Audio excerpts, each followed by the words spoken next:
บรรยากาศเช้าวันใหม่ 21 พฤษภาคม 2569 เช้าวันนี้บรรยากาศร่มรื่นชุ่มชื่นเย็นสบาย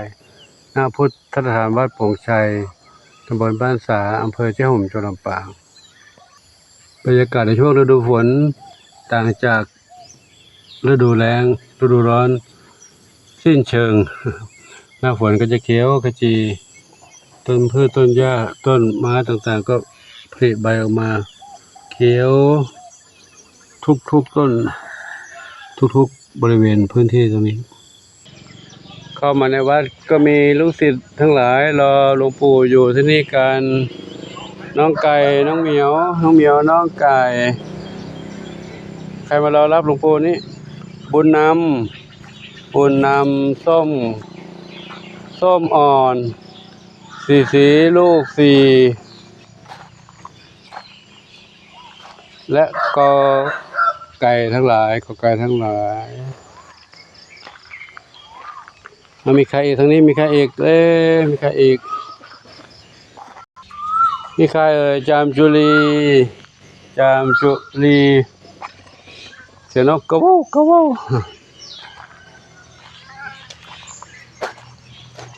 มีใครอีกแพนด้าหนวดอยู่นี่เหรอแพนด้าหนวดทรัพทวีเจนวรัตน์อยู่ในนี้จินตลาอยู่ในนี้จินตลาในนี้คือใครนี่ใครส้มขาวเล็กศรีสุดาแพนด้าหนวดช่อพกาอยู่บนนั้นเหรอช่อพกาใครอยู่ข้างบนอีกสีลูกสีอะไรนะสีแว่นดำลูกสีอยู่ข้างล่างแล้วรอหลวงปู่แป๊บนึงนะหลวงปู่ไปเยี่ยมน้องๆมีเหมียวน้องเต่าน้องกระต่ายน้องหมาน้อยในบ้านใหญ่กว่าน้องเลยเดี๋ยวมาแป๊บนึงนะเดี๋ยวจัดอาหารให้กินลูกนะกินอาหารเม็ดรอไปก่อนลูกนะกินอาหารเม็ดรอไปก่อน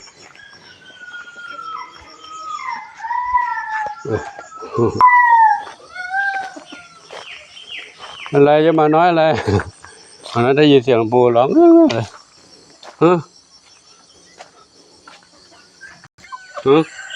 ทำไมโอ้เดี๋ยวปู่จะเข้าไปเดี๋ยวไปเดี๋ยวจะเข้าไปแล้วไม่ต้องแย่งกันไม่ต้องยิงข้างบนใครเพื่อนฝันใหญ่กับเฮงอยู่บนนั้นเราเฮงอยู่บนนั้น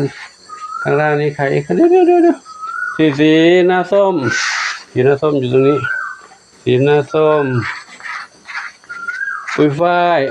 กับน้ำเพชรอยู่ในบ้านคุยเกี่ยวอะไรเกี่ยว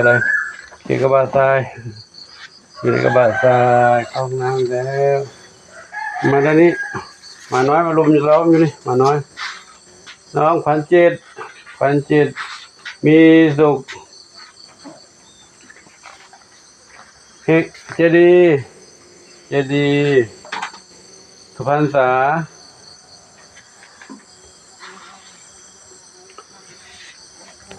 ทองอ่อนสีลูกส้มขาวใหญ่มาด้านนี้ก่อนมาด้านนี้อากาศชื้นเย็นเนื่องจากฝนตกเมื่อวานนี้น้ำค้างเปียกขึ้นหญ้าอยู่กระต่ายน้อยกระต่ายหนุ่มอยู่ในนั้นกินน้ำกระต่ายหนุ่มขาวกระต่ายหนุ่มส้มกระต่ายหนุ่มทองอยู่ในนี้3 กระต่ายวิ่ง7จะมาน้อยอยากเล่นด้วยเหรอน้อยอยากเล่นด้วยไหมเล่นกับกระต่ายไหมจ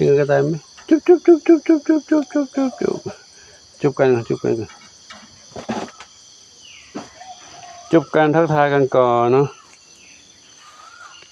เดี๋ยวดูทางนี้ก่อนน้องเหมียวกินอาหารเม็ดกันแล้วหลวงปู่ให้ก่อนออกบิณฑบาตบางเหมียวก็ยังไม่ตื่นก็มีหลับอยู่เดี๋ยวไปดูทางโน้นก่อนเนาะก่อนใครนอนวันนี้ทาเล็กเหรอเป็นไงลูกสบายดีไหมลูกสบายดีหรือเปล่า เป็นไข้หรือเปล่ามันไม่คึกคืนเลยเหรอมันเศร้าๆเหงาๆมันเหงาโอ้ไม่สบายแล้วมั้งถ้าสบายดีจะต้องกระโดดโลดเต้นวิ่งขึ้นไปขึ้นมาแบบนี้เหมือนเขานี่ท้องอ่อนใครอยู่บนนั้นใครอยู่บนนั้นบุญสมอยู่บนนั้นเหรอบุญสมเป็นไงไม่รู้สบายดีไหมนี่เท้าดำเล็กหางกวักกวักโดดมานี่โดดตุ๊บเลยโดดมาดูสิดูคนเก่งโอ้โดดได้เก่งมากเลยโดดได้เป็นเม็ดเลยกระโดดได้เป็นเม็ดเลย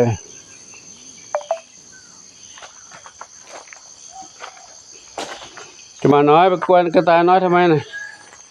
มาทางนี้ก่อนเลยทางนี้ก่อนมาดูทางนี้อีกใครอยู่บนนั้นยังไม่ลงมาเทาขาว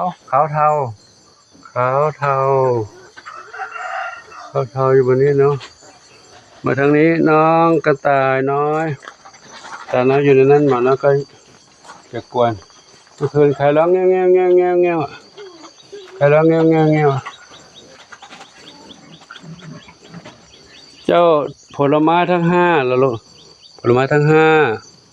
น้อยหนาพุทรามังคุดละมุดลำไยอยู่ดีลูกนะกินอาหารได้กินอาหารกันแล้วเนาะกินอาหารหลวงปู่อาหารเม็ดเด็กให้เขากินจะให้เขากินอาหารเม็ดเด็กเพราะว่าถ้ากินอาหารเปียกเด็กหรือว่ากินอาหารไปเรื่อยเดี๋ยวจะท้องจะเสียนะให้กินอาหารเม็ดเด็กอาหารเม็ดเด็กวิสกัสสำหรับเด็กน้อย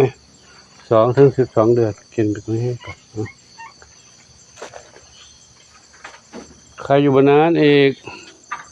ใครอยู่บนนี้นี่บุญสมอยู่นี่เมื่อกี้ปูเรียกผิดนะเมื่อกี้แสดงว่าเมื่อกี้น้องดำสนิทนะนี่บุญสมอยู่นี่บุญสมเขาจะมีอาการลิ้นหุบไม่ลงลิ้นเขาจะอยู่ข้างนอกลิ้นปลายลิ้นจะยืดออกมาหน่อยหุบไม่ได้อันนี้ใครทองเล็กอยู่นี่นะทองเล็กทั้งดวงได้ดีดวงได้ดีไปร้องเงี้ยไม่รู้ตัวนี้ก็ไม่ค่อยสบายนะน้องเหงาซึมยังไม่ออกมาข้างนอกนะลูกผมไม่ค่อยสบายหลวงปู่ดูแล้วดูอาการแล้วตั้งแต่เมื่อวานแล้วซึมยังไงมั้งมาด้านนี้นี่เมชบากับอะไรนะมะลิหางงอมะลิหางงอชบาหางยาวๆนะชบากับมะลิอยู่นี่นะชบากับมะลิใครอยู่บนหลังคาลงมาแล้วใครเล่นอยู่บนหลังคาลงมาแล้วมีอะไรเนาะหนึ่งเดียวอยู่นั่นนะหนึ่งเดียว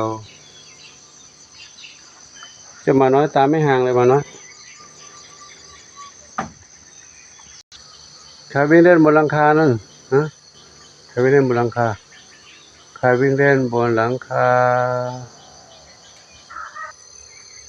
เด็กน้อยเล่นวิ่งเล่นกันเหรอวิ่งเล่นตรงนี้การหลวงปู่มาดูทางนี้ปู่ดูทางนี้น้องเหมียวก็ได้วิ่งเล่นตามตรงนี้กันมาเล่นตามกันมาตรงนี้นะเด็กเล็กใครที่ไม่แข็งแรงก็อยากจะหาดูอาการตัวไหนไม่แข็งแรงจะจับขังแยกเลยทุกเด้อไหนที่อาการดีแล้วก็จะปล่อยมาเดินเล่นแล้วเนาะเดินเล่นแล้วเขาจะได้อิสระไหนที่ไม่ค่อยสบายต้องจับแยกไว้ก่อนเพื่อจะได้ไม่ติดเชื้อกัน